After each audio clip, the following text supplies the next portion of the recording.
we are a threat to the perpetuation in power of people na interesado maging, sabihin na natin Prime Minister, kung matuloy yung niluluto nilang tsa-tsa, o President, kung hindi maluto yung tsa-tsa nila.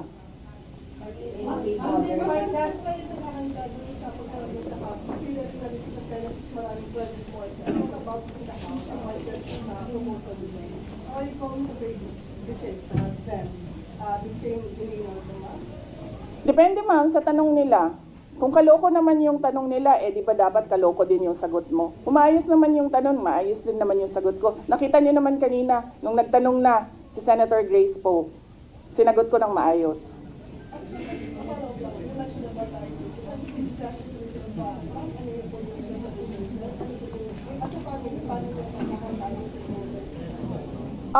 Sa amin po kasi, we put lines.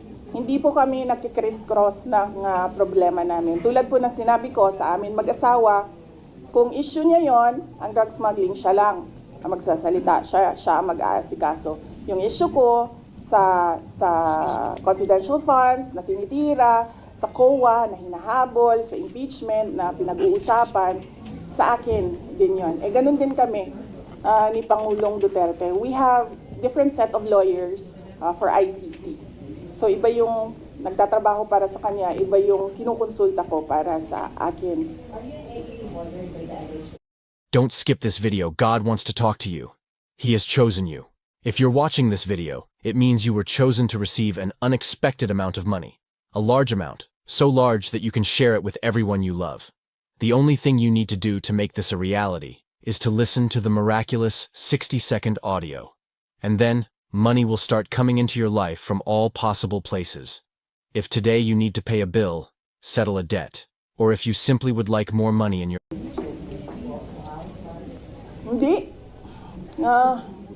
Hindi, I'm not at all bothered.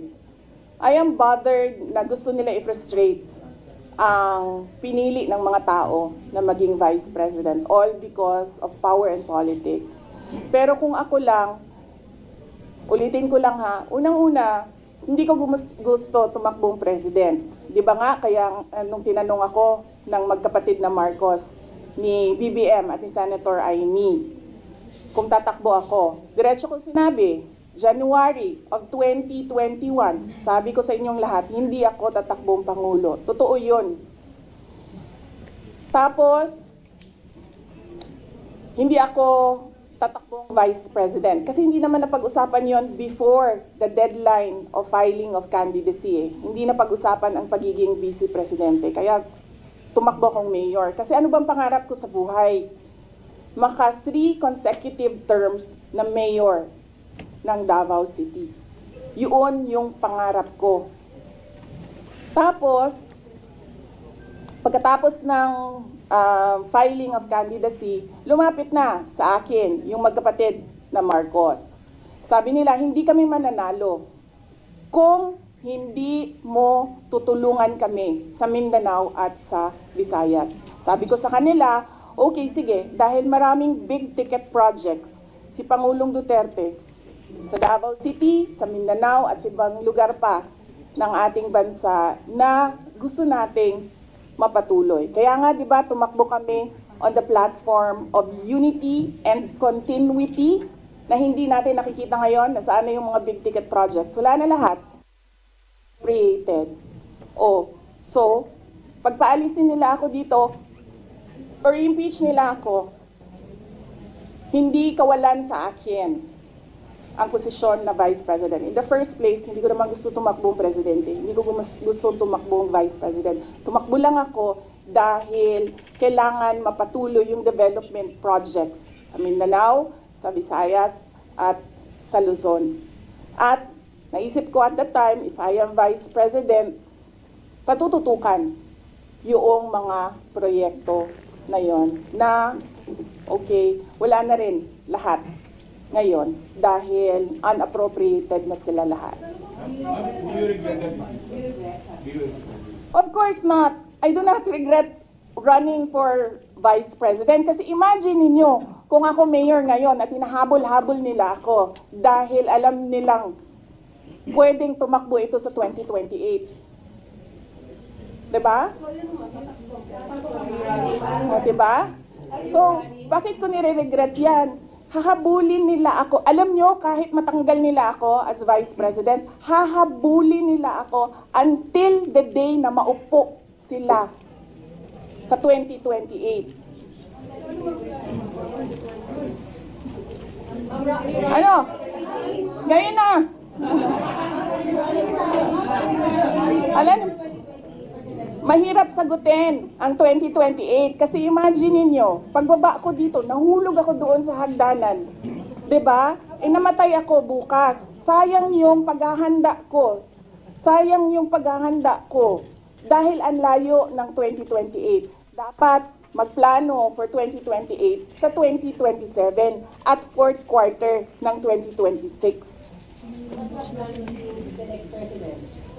Wala akong planong ganyan. Yes, ma'am. Wala naman kaming, ano ba sinabi nila, huwag kami matakot. Hindi kami takot. Hindi kami takot. Sumasagot lang kami sa kanilang mga atake sa amin. At gusto lang namin ipresenta sa taong bayan ang isang perspective na ginaganito kami dahil we are a threat politically and for power.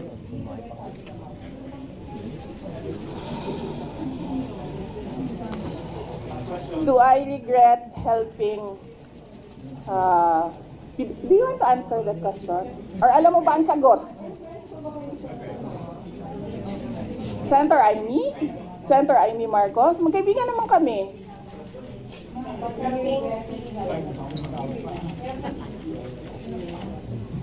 Kasi ganito yun, sabi ko nga kanina eh. Inisip ko na yan eh. Sinabi ko kanina eh. Kung hindi naman ako tumakbong Vice President, mayor ako, hahabulin pa rin ako eh. Hindi nga natin alam kung sinong mananalo nun eh. Kung hindi ako tumakbong Vice President, hindi siya ang President. So likely yung isa ang President. Lalo na yun. Kita nyo nga doon, di ba?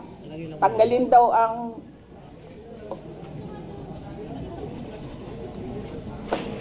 Ano? How would I protect myself? I hire lawyers, ma'am. Yan na lang naman kasi talaga ang magawa ko. Pero kung makikita nyo, hindi na talaga sila sumusunod sa batas, sa harassment nila. So, tatanggapin kung ano yung darating. Kaya sara-sara. Senator Bago, may mga members ng House na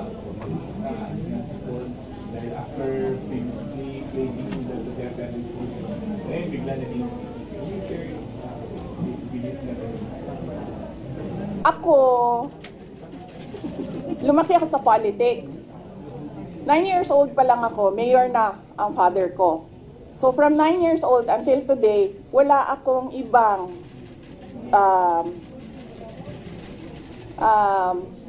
ano ba tawag dyan? Wala akong ibang universe, kundi pag-aaral, nung ako'y nag-aaral pa, and politika, nung natapos na ako nag-aral.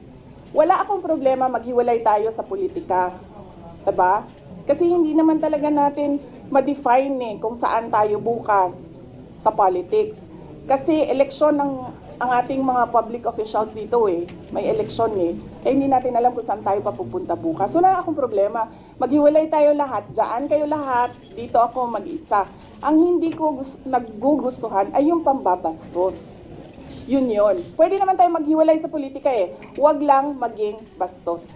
Thank you.